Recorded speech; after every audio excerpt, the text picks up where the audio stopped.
Muy bien, buenos días. Estamos estudiando el Evangelio de Juan, así que hemos quedado en el capítulo 16. Hoy vamos a continuar desde donde quedamos, que es el versículo 16, en el capítulo 16. Estamos viendo las últimas palabras de Jesús. Está a nada de ser arrestado para comenzar su camino hacia la cruz. Durante este tiempo, este último día, estas últimas 24 horas antes de ser arrestado, Jesús está preparando a sus discípulos, equipándolos con todo aquello lo que de momento van a necesitar para cuando Él ya no esté, para cuando Él ascienda a los cielos. Entonces les ha hablado acerca de la persecución, de la tribulación que vendrá para ellos. Les ha hablado acerca de que les ha dado su paz, les da su gozo, les ha dado su Espíritu Santo también. Bueno, les ha dado la promesa del Espíritu y de la obra del Espíritu en ellos, en su ausencia, para que Él sea quien los fortalezca, quien les dé toda la sabiduría que ellos necesitan para poder cumplir con lo que les ha sido encomendado, que es difundir la palabra de salvación a toda la nación de Israel, pero también fuera de ella. Y por esta causa es que ellos van a ser perseguidos, van a sufrir, va a haber tribulación, va a haber aflicción. Y esto a ellos los entristece, pero el Señor les da ánimo con cada una de sus promesas, para que ellos puedan perseverar y puedan permanecer firmes en medio de la circunstancia. Y también esto es algo que para nosotros hoy debe de cumplirse también por medio del Espíritu Santo en nuestras vidas. Debemos de saber y estar avisados de que va a haber tribulación, va a haber prueba, va a haber aflicción por causa del Señor, porque este mundo está lleno de pecado y nuestras vidas están siendo captadas, están siendo rescatadas por el Señor de en medio del pecado, de en medio de este mundo. Y por causa de Él, por causa de su verdad, es que recibiremos persecución, estaremos en tentación. El pecado aún está latente. Entonces no es que estamos como en una burbuja, ahora solamente por venir al Señor, sino que en medio de este mundo el Señor nos va a fortalecer y por eso ha enviado su Espíritu, para que su paz sea la que reine en nuestros corazones y su gozo sea la que nos recuerde de que en Él estamos seguros y de que sus promesas son fieles. Así que Él también les está enseñando acerca de la obra del Espíritu Santo, la cual es convencer al mundo de pecado. Vimos la semana anterior que nuestra parte es exponer la palabra de Dios, pero que la parte de convencer al hombre de pecado es el Espíritu Santo. No es una carga que nosotros debamos de llevar. Usted y yo no debemos convencer a nadie. Nosotros solamente exponemos por medio de palabras y de vidas testimoniales la palabra de Dios. Pero el Espíritu Santo es el que trae convicción de pecado para arrepentimiento. Y no solamente hablando hacia el no creyente, sino también en medio de la iglesia, para nuestras vidas mismas. El Espíritu Santo nos recuerda continuamente de las palabras de nuestro Señor, su palabra, para que nosotros podamos venir en arrepentimiento delante del Señor y que Él nos limpie y nos purifique con su sangre continuamente. Entonces, esta es la obra del Espíritu Santo. Él es quien va a señalarle al hombre su necesidad de un Salvador y le va a mostrar quién es ese Salvador por medio de la palabra.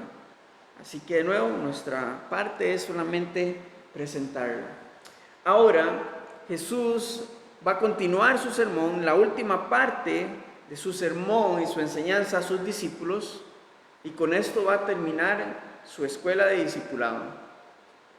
Porque después va a comenzar a orar, a interceder, no solamente por él, sino por sus discípulos y por aquellos que vendrán por causa de sus discípulos. Así que en versículo 16 de este capítulo 16 vamos a continuar nuestra enseñanza de hoy. Dice: todavía un poco y no me veréis, de nuevo un poco y me veréis, porque yo voy al Padre. Esto es Jesús hablando. Entonces se dijeron algunos de sus discípulos unos a otros: ¿qué es esto que nos dice? Todavía un poco y no me veréis, y de nuevo un poco y me veréis, y porque yo voy al Padre. Decían pues: ¿qué quiere decir esto con todavía un poco? No entendemos lo que habla. Jesús conoció que querían preguntarle y les dijo: ¿preguntáis entre vosotros acerca de esto que dije? Todavía un poco y no me veréis, y de nuevo un poco y me veréis. De cierto os digo que vosotros lloraréis y lamentaréis, y el mundo se alegrará, pero aunque vosotros estéis tristes, vuestra tristeza se convertirá en gozo. Jesús les está hablando acerca de que dentro de poco tiempo vendrá su muerte. Y ellos van a dejar de ver al Señor momentáneamente, porque dentro de otro poco de tiempo, eso es 3 días después, ellos volverán a ver a su Señor resucitado. Y Él les aparecerá en diferentes ocasiones, a unos de camino de Emaús, a otros en el aposento alto, a otros en diferentes ocasiones. Se les va a presentar y lo verán nuevamente. Solo que ellos para este momento no entienden la profundidad de las palabras de Jesús. A veces yo pienso que es como que se hacen, que no entienden, porque la quieren fácil, que les hablen claro y directo. Pero muchas veces el Señor hace esto para que indaguen en su corazón y vengan e indaguen en el corazón de Él para poder comprender qué es lo que Él quiere decir, qué es lo que quiere darles a entender. Así que les anticipa que ellos van a sufrir, van a tener tristeza y lamento en sus corazones porque su Maestro ya no va a estar. Y el reino de las tinieblas y todos aquellos que rechazaron a Jesús van a estar alegres, porque podríamos decir, están saboteando, ellos sin saber, los que estaban rechazándolo sin saber, pero el reino de las tinieblas estaban básicamente pensando que están saboteando el plan de Dios para la humanidad. Pero con lo que no contaban es con el poder, la soberanía y la sabiduría de Dios, que iba a levantar a Cristo de entre los muertos para cumplir así su propósito, sus promesas de salvación.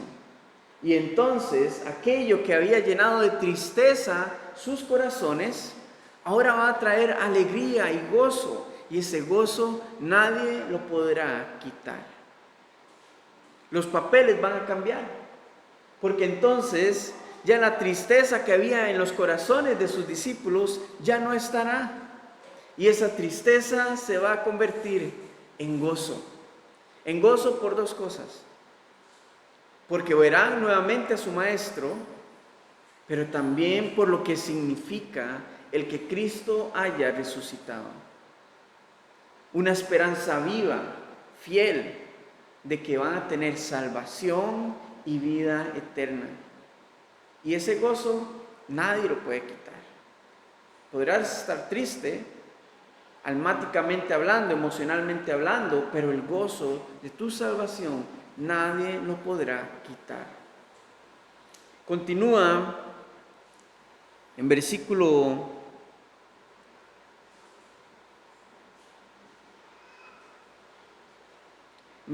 21, Jesús les continúa diciendo: la mujer cuando da a luz tiene dolor porque ha llegado su hora, pero después que ha dado a luz un niño, ya no se acuerda de la angustia por el gozo de que haya nacido un hombre en el mundo.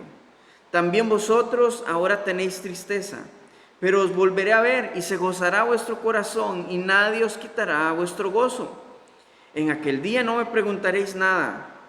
De cierto os digo que todo cuanto pidiereis al Padre en mi nombre, os lo dará. Hasta ahora nada habéis pedido en mi nombre. Pedid y recibiréis para que vuestro gozo sea cumplido. Jesús está usando la imagen de una mujer embarazada que va a dar a luz. El sufrimiento por el que pasa, que va a ser parecido, no en dolor, pero sí en el momento en el que ellos van a perder a su maestro. Van a sufrir, pero ese sufrimiento será momentáneo y ese sufrimiento será olvidado una vez que Jesucristo haya resucitado. Y esto le está hablando a sus discípulos para este momento, pero ¿sabe? En medio de la prueba, en medio de la tribulación y las circunstancias de nuestro presente, todo es momentáneo, porque después de que hayamos pasado por las tinieblas, por ese tiempo de tribulación, por ese momento difícil, vendrá gozo a nuestro corazón por causa del Señor, por su consuelo, por su verdad, por su amor. Y todo en este mundo pasará, pero su gozo perdurará. La tribulación de sus discípulos, su tristeza, será momentánea, pero el gozo que vendrá a sus corazones después de esto, perdurará para siempre y nadie lo podrá quitar. Y es igual en nuestras vidas, es igual en cada uno de nosotros. Nadie podrá quitar ese gozo en nuestro corazón. ¿Saben? Porque Cristo fue el que venció. Y Él nos ha heredado su victoria.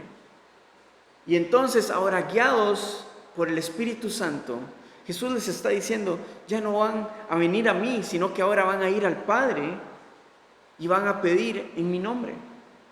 Y habíamos visto de que esto significa que es como que usted reciba un cheque por parte de Jesús y Él se lo esté dando a usted endosado para que usted vaya y lo cambie delante del Padre. Usted no puede modificar la cifra, porque la voluntad del Padre ahí está escrita. La voluntad del Señor ahí está escrita. Usted solamente debe ir y cambiarlo. No puede modificar la cifra, nada más puede cambiarlo. Entonces, de la misma manera, el Señor nos da de su voluntad para que nosotros, guiados por su Espíritu, vengamos delante del Padre a pedir conforme al corazón de nuestro Señor. No es que van a pedir los discípulos conforme a sus deleites, a sus opiniones, a lo que ellos quieran, sino guiados por el Señor, guiados por su Espíritu, para ir delante del Padre y pedir conforme a su voluntad. Y entonces su gozo será cumplido. ¿Por qué? Porque el ver la voluntad de Dios cumplida, eso debe traer gozo al corazón del creyente. Y dará gozo también porque garantiza de esta manera la relación que ellos tienen con su Señor y con sus promesas. Continuamos, capítulo 16, versículo 25.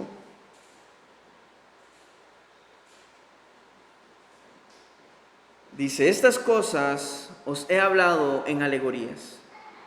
La hora viene cuando ya no os hablaré por alegorías, sino que claramente os anunciaré acerca del Padre. En aquel día pediréis en mi nombre. Y veamos lo que dice acá. Y no os digo que yo rogaré al Padre por vosotros, pues el Padre mismo os ama, porque vosotros me habéis amado y habéis creído que yo salí de Dios.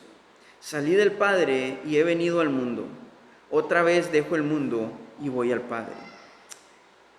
Finalmente Jesús ya no les va a hablar por alegorías, les va a hablar directamente como ellos querían, para que puedan entender. Son sus últimas palabras, son sus últimas palabras antes de su arresto. Y Jesús les está poniendo en claro de que ya ellos no ocuparán un intercesor por ellos, un mediador de ellos, para venir delante del Padre, sino que ahora ellos mismos van a tener vía directa delante del trono de Dios, para que ellos puedan orar y pedir directamente al Padre. Eso es lo que está diciéndoles. El versículo 26, aquel día pediréis en mi nombre, no os digo que yo rogaré al Padre por vosotros. Ya Él no va a estar rogando al Padre por ellos, sino que ellos van a poder venir directamente delante del Padre para orar. Y recordemos que por causa del pecado en el inicio, en el principio de la creación, se había puesto una barrera entre el hombre y el Padre, entre el hombre y Dios, por causa del pecado. Y ya no había una comunicación, y la manera en la que se comunicaban con el Señor, con Dios, era a través de los profetas o a través del sacerdote. Era la única manera de poder tener diálogo con el Padre. Pero ahora, a través de Jesucristo, Él les está anticipando que después de su muerte y su resurrección, todo hombre que ponga su fe en Jesús tiene vía directa con el Padre para venir delante de su trono de gracia, y entrar confiadamente por causa de Jesús. Entonces, usted no necesita orarle a nadie más, usted puede ir directamente al Padre. Cuando usted va a un hospital, usted con quien quiere hablar es con el doctor, no con el empleado del hospital, porque el empleado del hospital no tiene el conocimiento que el doctor tiene. Entonces es básicamente esto lo que Jesús le está diciendo a sus discípulos: ya ustedes pueden entrar directamente al consultorio, al trono de la gracia de nuestro Dios, para hablar con Él directamente y pedir conforme a mi voluntad. Versículo 28, en esto nos resume la humanidad y la deidad de nuestro Señor. Veamos lo que dice: salí del Padre. Esto está aludiendo a que Él vino de su lugar en la eternidad a este mundo. Dice: y he venido al mundo tomando forma de siervo, de hombre.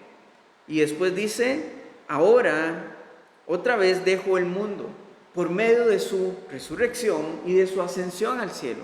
¿Y qué dice al final? Y voy al Padre. O sea, nuevamente al lugar de su eternidad, al lugar que estaba desde antes de la creación. Entonces nos resume básicamente su humanidad y su deidad. Nos confirma que Jesús fue 100% hombre y 100% Dios mientras estuvo entre nosotros.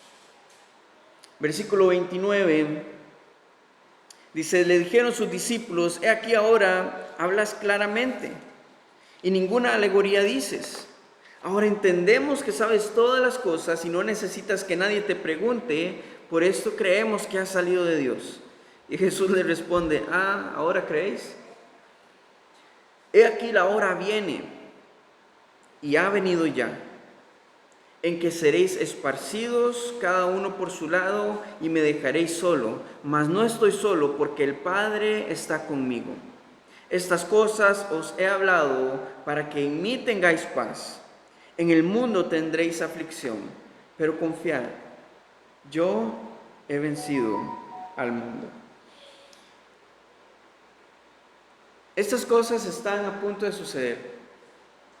Antes, recuerdan, Jesús, cada vez que se escabullía entre la multitud, cuando querían apresarlo, etc., Él continuamente decía: no ha llegado mi hora, aún no es mi hora. Pero, ¿qué es lo que nos dice acá? La hora ha llegado. La hora ha llegado en el que el Señor va a ser arrestado.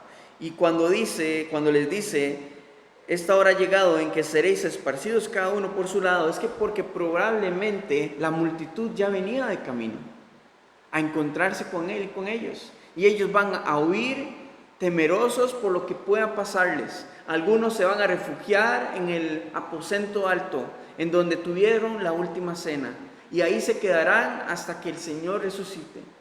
Otros se esparcirán por otros lados, buscando esconderse por temor. Jesús se los está anticipando. Era su trabajo prepararlos. Y Él sabe cómo van a reaccionar.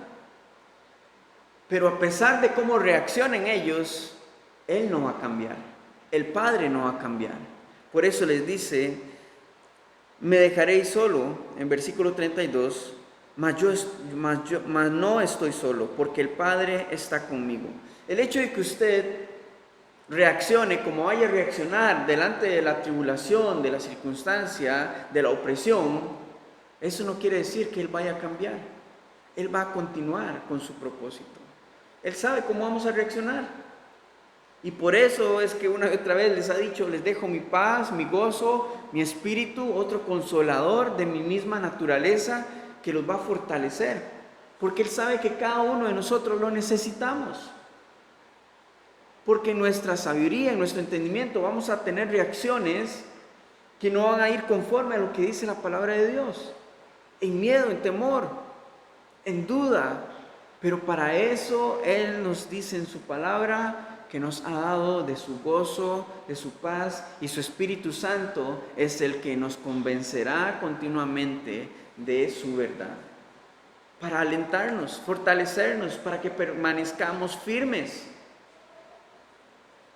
Ese es el ánimo que les está dando a sus discípulos, haciéndoles saber todas estas cosas. Por eso en versículo 33, Él les dice: estas cosas os he hablado para que tengáis paz en mí, para que ellos puedan tener paz y puedan descansar de que sí, sabemos ya ahora todo lo que va a acontecer, pero debe reinar la paz en nuestro corazón, porque sabemos de que Él ya venció, de que Él va a pelear por nosotros, de que Él va a enviar a su Espíritu, de que Él no nos va a dejar solos.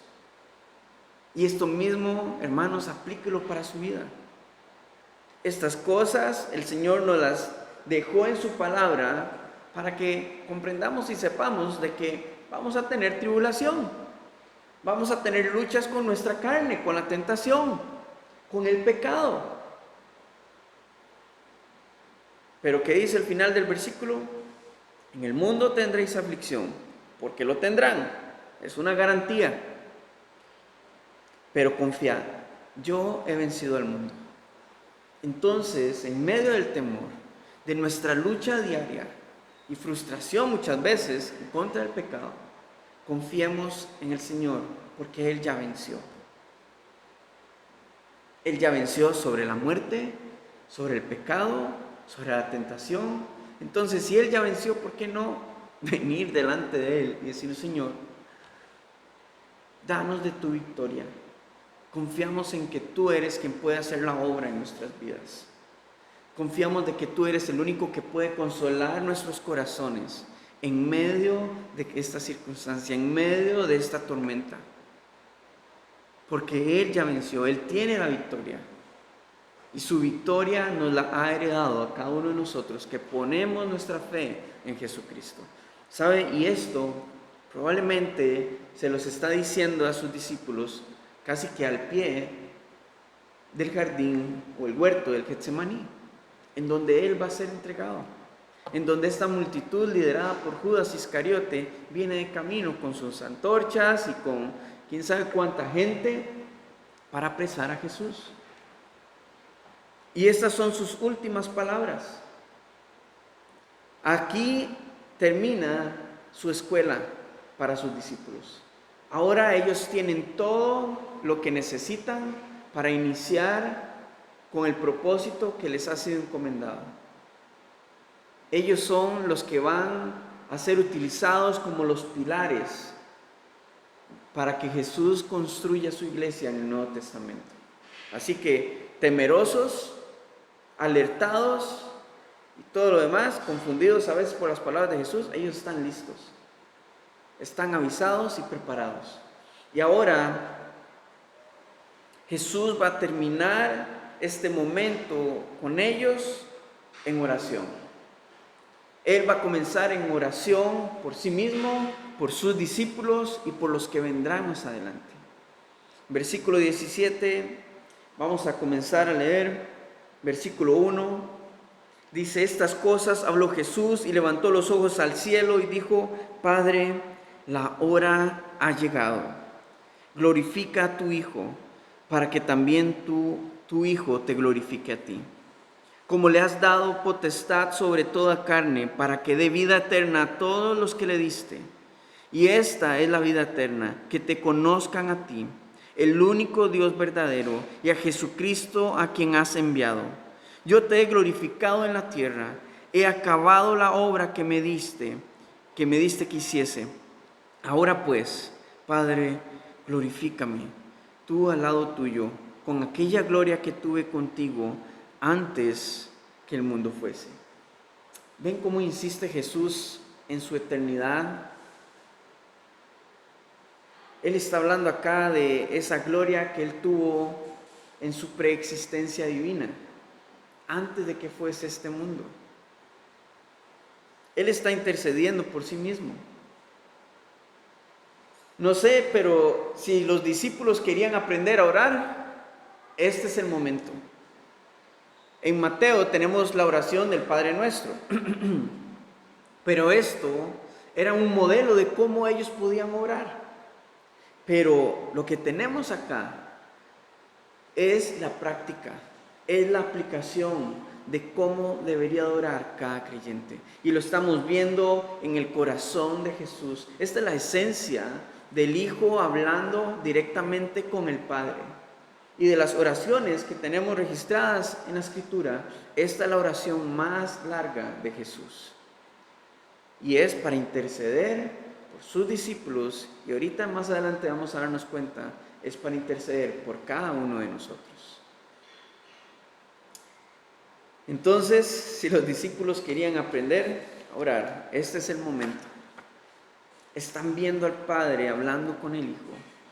Él levantando los ojos hacia el trono de Dios, reconociendo su deidad, reconociendo su poderío y viviendo en sumisión al Padre. Y la pregunta que podríamos hacernos es: ¿cómo es que Jesús, siendo el Hijo de Dios, vive en constante oración? Bueno, porque durante su tiempo en la tierra Él vivía en sumisión a la voluntad del Padre, por lo tanto necesitaba comunicación. Y lo hace en voz alta para poder enseñar también a sus discípulos cómo deben de dirigirse al Padre, para que ellos puedan conocer su corazón, su voluntad, su deseo. Entonces, si el Hijo de Dios lo hace de esta manera, vive en continua oración con el Padre, ¿qué nos hace diferentes a nosotros? Nosotros, como hijos de Dios, deberíamos de también abundar en esta relación con nuestro Señor, con nuestro Padre, en oración, para poder conocer su voluntad, para poder conocer más y más acerca de su verdad y poder caminar en obediencia y de esta manera glorificar al Padre, así como Jesús lo ha hecho. En esta oración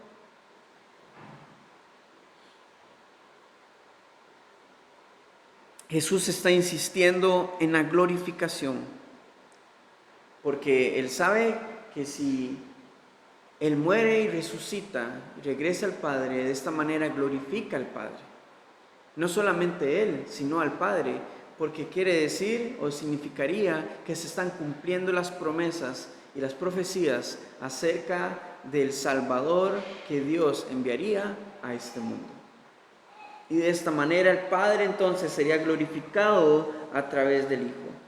Y muy importante, porque en el versículo 2 vemos que Jesús tiene toda la potestad y la autoridad para dar salvación y vida eterna. Y está hablando acerca de los discípulos, de aquellos que le diste. Y esto nos está señalando la elección divina, que Dios ya había elegido a estos hombres para que fuesen los discípulos de Jesús, pero también ellos tuvieron que responder a su elección. Y Jesús les está dando salvación con toda autoridad, les está dando vida eterna. Y también veamos que Él les explica, y Él está orando, pero al mismo tiempo básicamente está explicando acerca de qué trata la vida eterna. Que dice en versículo 3, esta es la vida eterna, que te conozcan a ti, el único Dios verdadero, y a Jesucristo, a quien has enviado. ¿Y cómo puede conocer usted a alguien? Teniendo una relación, ¿verdad? Continua, de intimidad, de plática. Así que Jesús no está hablando acerca de un tiempo, cuando habla de vida eterna, de un tiempo que vendrá, sino que está hablando de un tiempo presente y que perdurará. Entonces, la vida eterna se trata de tener una vida de intimidad continua y activa con Dios, desde este momento, desde que estamos acá en la tierra, y que continuará por la eternidad cuando ya no estemos en este mundo. Pero inicia acá, Y la pregunta es, si tenemos vida eterna, ¿estamos viviendo verdaderamente en lo que se trata la vida eterna? En conocer a nuestro Padre por medio de la Escritura, en conocer a nuestro Señor por medio de la Escritura, en nuestra vida de oración, conocer su voluntad, porque de esto trata la vida eterna, en una relación íntima y continua con el Señor. Versículo 6: he manifestado tu nombre a los hombres que del mundo me diste. Tuyos eran y me los diste y han guardado tu palabra. ¿Y de qué manera el Señor les ha manifestado el nombre de Dios a ellos? Por medio de las palabras, de sus enseñanzas, de sus obras. Versículo 7: ahora han conocido que todas las cosas que me has dado proceden de ti, porque las palabras que me diste les he dado, y ellos las recibieron, y han conocido verdaderamente que salí de ti, y han creído que tú me enviaste. Yo ruego por ellos, no ruego por el mundo, sino por los que me diste, porque tuyos son, y todo lo mío es tuyo, y lo tuyo mío, y he sido glorificado en ellos. Y no solamente en ellos, ¿sabe? Él ha sido glorificado en cada creyente. En esta oración, a partir del versículo 6, Jesús comienza a interceder, ya no por sí mismo, sino por sus discípulos. Comienza diciendo: he manifestado tu nombre por medio de la palabra, de las enseñanzas y de la manera en la que Él ha caminado durante 3 años con ellos. Todo ha sido dirigir su mirada hacia el Padre. Él ha permanecido fiel en eso, no ha buscado su propia gloria, sino que ha buscado glorificar al Padre en todo. Y a través de esto, de las palabras y de la aplicación, es que ellos entonces han conocido que todas las cosas proceden del Padre. Que Jesús ha caminado buscando siempre cumplir con la voluntad del Padre.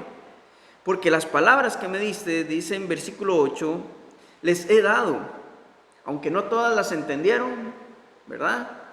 Porque muchas de las parábolas y de las alegorías que Jesús utilizó no las entendieron, pero las han recibido.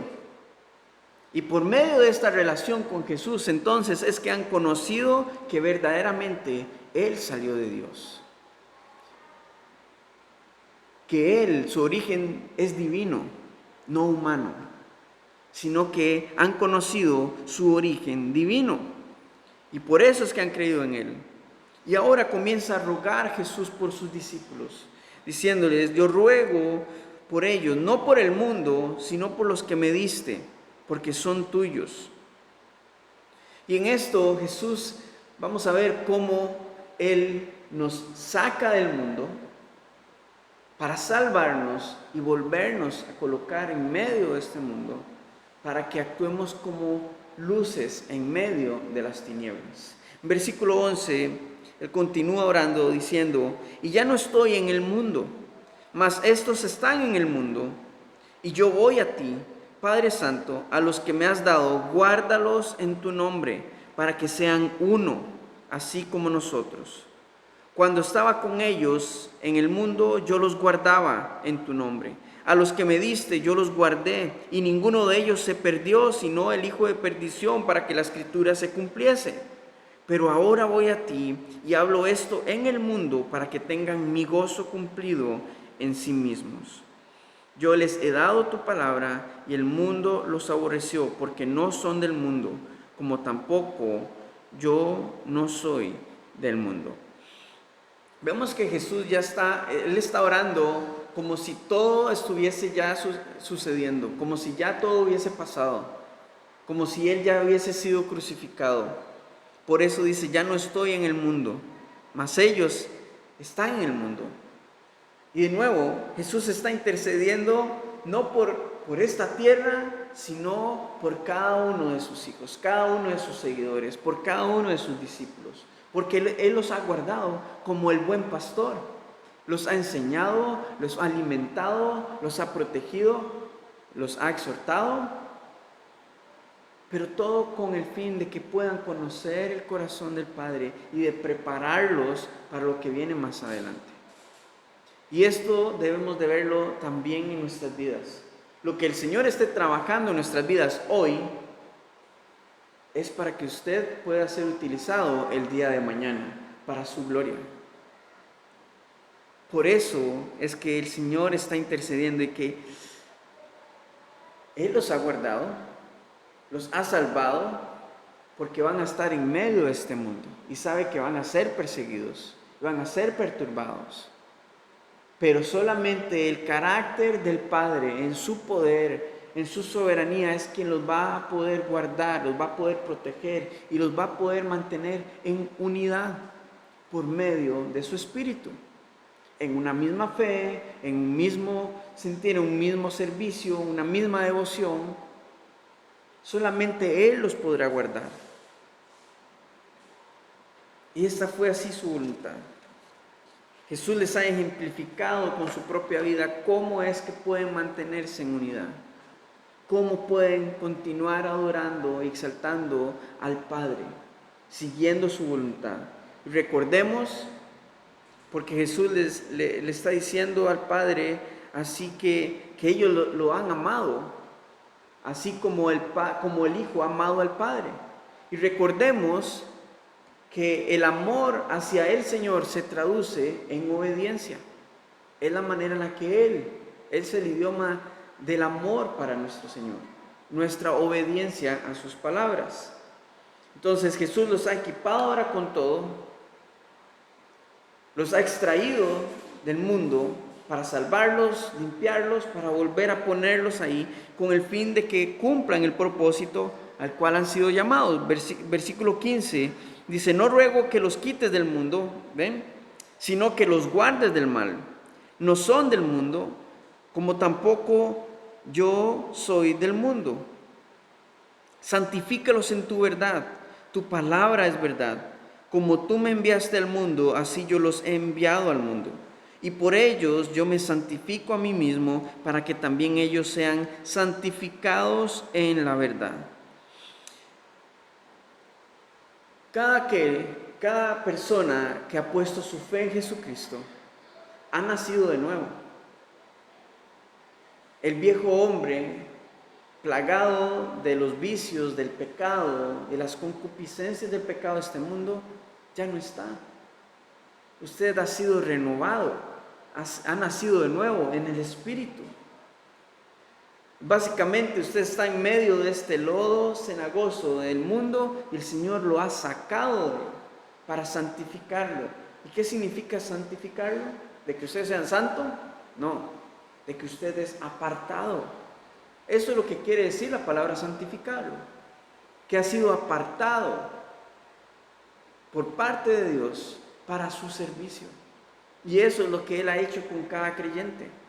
Lo ha sacado del mundo, lo ha apartado de él, lo ha limpiado, lo ha purificado, lo ha hecho nacer de nuevo para entonces colocarlo nuevamente en medio de este mundo, aunque usted y yo ya no pertenezcamos al sistema de este mundo, pero Él nos pone acá nuevamente para ser enviados como Jesús fue enviado. ¿Jesús fue enviado para qué?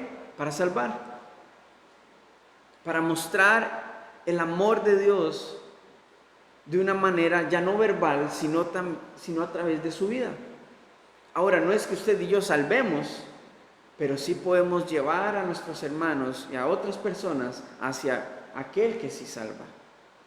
Entonces vemos, el Señor nos limpia, nos separa, nos purifica, nos pone en medio de este mundo para ser enviados con el mismo mensaje de salvación para todos aquellos que necesitan un Salvador. Por eso les dice Jesús en su oración al Padre: guárdalos, protégelos, no al mundo, sino a ellos que han sido enviados para salvación, para la evangelización. Pero sabe, para esto también necesitan conocer su palabra. Así que si usted y yo no conocemos bien su palabra, difícilmente podamos transmitir el mensaje de salvación a otros. Porque necesitamos primero una experiencia personal para poder reflejarles a otros el amor del Señor. Esto es lo que el Señor está orando por sus discípulos. Él se ha apartado con tal de que ellos puedan ver cómo pueden hacerlo. Y en versículo 20 va a haber un cambio en la oración de Jesús. Versículo 20 dice: mas no ruego solamente por esto, sino también por los que han de creer en mí por la palabra de ellos, para que todos sean uno, como tú, oh Padre, en mí y yo en ti, que también ellos sean uno en nosotros, para que el mundo crea que tú me enviaste. No sé si se está dando cuenta, pero Jesús está orando por usted y por mí. Ruego no solamente por ellos, sino también por los que han de creer en mí por la palabra de los discípulos. Y gracias a que el Señor usó a sus discípulos y el apóstol Pablo, es que usted y yo hoy tenemos su palabra y estamos expuestos a ella. Y estamos creyendo en el Señor por causa de lo que ellos han escrito acá, inspirados por el Espíritu Santo. Así que Jesús está orando, está intercediendo por usted y por mí. Y en esto podemos ver su gran amor, su misericordia, su bondad. Él está orando por nosotros, para que nosotros seamos uno. ¿De qué manera? Seamos uno como iglesia, un mismo cuerpo, que seamos uno en fe, seamos uno en devoción, seamos uno en servicio y en el amor mutuo. Pero no el amor del mundo, sino el amor ágape, el amor de Dios, que seamos uno en Él. No que seamos una unidad institucional, ¿verdad? Una iglesia, una sola doctrina, una sola religión. No, sino que sea una unidad de fe, de saber de que Él es el Salvador y de que solamente a través de Jesús podemos tener salvación. Versículo 22 dice: la gloria que me diste, yo les he dado para que sean uno, así como nosotros somos uno. ¿Ven? La gloria que Jesús recibió es que Él fuese el Salvador del mundo. Toda la gloria sea para Jesucristo. ¿Por qué? Porque Él es el Salvador del mundo. Y se las ha dado a sus discípulos y a cada uno de nosotros para que seamos salvos, para que seamos uno en una misma fe, de que solamente Jesucristo es el que puede salvar, de que Jesucristo es el Hijo de Dios y que Él es una de las personas de la Trinidad, de la Trinidad divina. Eso es a lo que Él se está refiriendo, de que nos ha dado de su gloria para que seamos uno, en una misma fe, un mismo espíritu, con un mismo Dios, un mismo Señor. Versículo 23: yo en ellos y tú en mí, para que sean perfectos en unidad, para que el mundo conozca que tú me enviaste y que los has amado a ellos como también a mí me has amado. ¿Qué está queriendo decir acá? De que la única manera de poder tener unidad es cuando nosotros ponemos nuestra fe y el Señor viene junto con el Padre y su Espíritu a morar en nuestras vidas, en nuestros corazones. Que seamos un mismo cuerpo del Señor. Diferentes miembros, pero un mismo cuerpo. Dice: para que también ellos estén conmigo, para que vean mi gloria. Perdón, ese es el versículo 24. En versículo 23 estamos. Para que el mundo conozca que tú me enviaste. ¿Sabe? Si el Padre, el Hijo y el Espíritu están en medio de cada uno de nosotros, el mundo va a conocer de que Cristo es el verdadero Salvador. A través de la transformación de su vida, usted va a testificar delante del mundo de que usted no está creyendo en una alegoría, en una historia nada más, sino que está creyendo en el verdadero Hijo de Dios y que Él es real, que Él es el único que puede transformar y salvar. Versículo 24: Padre, aquellos que me has dado, quiero que donde yo estoy también ellos estén conmigo, para que vean mi gloria que me has dado, porque me has amado desde antes de la fundación del mundo, o sea, desde la eternidad. Padre justo, el mundo no me ha conocido, y por eso es que están crucificando a Jesús. Pero yo te he conocido, y estos han conocido que tú me enviaste, y les he dado a conocer tu nombre, y lo daré a conocer aún, para que el amor con que me has amado esté en ellos, y yo en ellos. Jesús ha dado a conocerles a ellos por medio de las palabras, de su enseñanza y de su caminar, de los milagros, de que el Padre lo ama, que ha dado a conocer sus palabras. Y dice, y lo daré a conocer aún, dando a entender de que se aproximaba, de que su acto más alto y más grande sería su muerte en la cruz. Y esa sería la evidencia más clara de que Él vivía amando a su Padre, buscando cumplir con su voluntad, pero también amando a cada persona y a cada creación de esta tierra, entregando su vida para que todo aquel que en Él crea tenga salvación y vida eterna. El Señor está orando por usted, por mí, por sus discípulos. Y sabe, en esta oración, si usted no conocía cuál era la voluntad de Dios, cuál era la voluntad del Señor, aquí está, es su corazón. Cada una de sus palabras son los deseos que Él tiene delante del Padre. Y sabe, usted y yo hoy ya no tenemos pretexto, porque las conocemos. Esta es la voluntad general de Dios para la iglesia, de que seamos santificados, apartados del sistema de este mundo, en el sentido de que ya no nos mezclemos con las prácticas de este mundo, de que ya no vivamos dominados por este mundo, sino que sea su espíritu dominando sobre su carne, para ser enviada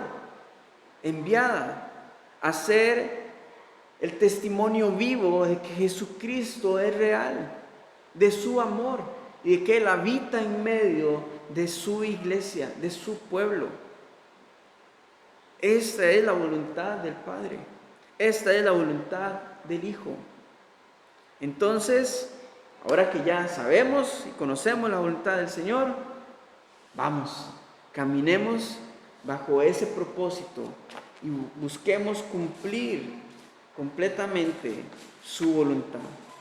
Pero para esto es necesario que usted y yo tengamos una relación continua y activa con nuestro Señor, con nuestro Padre. De nuevo, Jesús nos deja claro cuál es la realidad de todo creyente, ¿verdad? Habrá persecución, dolor, tristeza, habrá aflicción, ¿sí? Pero por eso Él nos ha provisto de su Espíritu Santo para ser fortalecidos, nos da de su gozo, nos da de su paz, para que, aunque sea difícil en nuestras fuerzas, en sus fuerzas sea posible sobrellevar y pasar a través de la tormenta, la cual es momentánea. Entonces tenemos esta claridad de que en el mundo no espere que lo van a recibir con los brazos abiertos, porque usted ya le ha dado la espalda a este mundo. Por lo tanto, el reino de las tinieblas no va a esperar de que usted regrese de vuelta con los brazos abiertos, sino que va a buscar la destrucción de su vida. Y el Señor lo anticipa.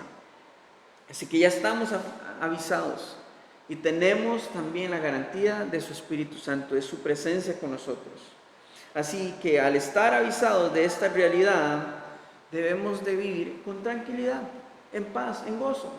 Y sabe, el gozo no cambia por las circunstancias, Él permanece, porque las promesas del Señor no cambian y son fieles hasta el final.